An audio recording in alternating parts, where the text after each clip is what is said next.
Ladies and gentlemen, welcome back to another weekend at the hay farm. Going to start out on a Friday afternoon after work with cutting down my, what do you call these? Plug molds? Under cabinet outlets. It's a balmy, like 20 something degrees out with 30-mile-an-hour winds, so really freaking cold. So we're going to try and focus on some inside projects this weekend. The under cabinet lighting, maybe some drywall patching, something else that I can't think of. We'll see, and I'll take you along for the ride. So without much more than that, I'm going to get marking on these and then we'll jump right into cutting them. So after a lot of back and forth and measuring, I think I finally figured out the layout on this. And I'm going to take 17 3/4 from this end. I need to burn a 1/2 inch off of that end. Take 11, then burn an inch, take another 11, and that leaves me with a little one outlet piece that I'll have to figure out how to get somewhere in the middle of what's left that makes sense. So we're gonna mark it out. I'm gonna cut the wires so they don't go through the saw, and then we'll just cut these down.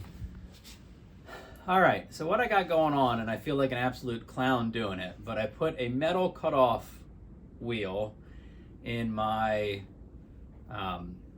chop saw and move that outside because if I do it in here, I'm clearly going to burn the place down.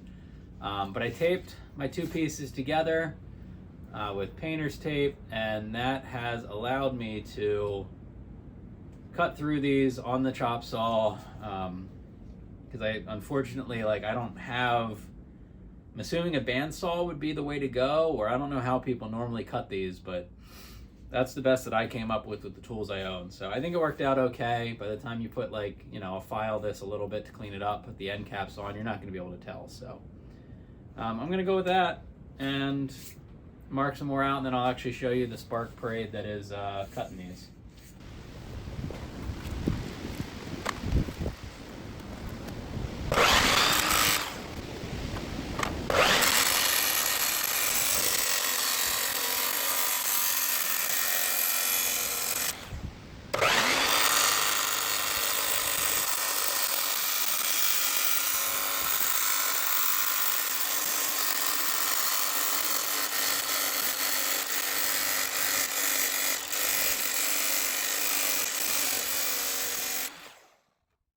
And the installing of the plug mold was incredibly frustrating for me and took me 6 or 8 hours one Saturday to get it all done. I really struggled with getting it mounted, getting the terminations and the wires to fit in the tiny amount of space that they give you, as well as just dealing with the disservice that the drywallers did to where I had my wires mounted coming out of the wall. I mean, there were a couple that were 12, 15 inches off of where they needed to be, so a lot of drywall patching to do.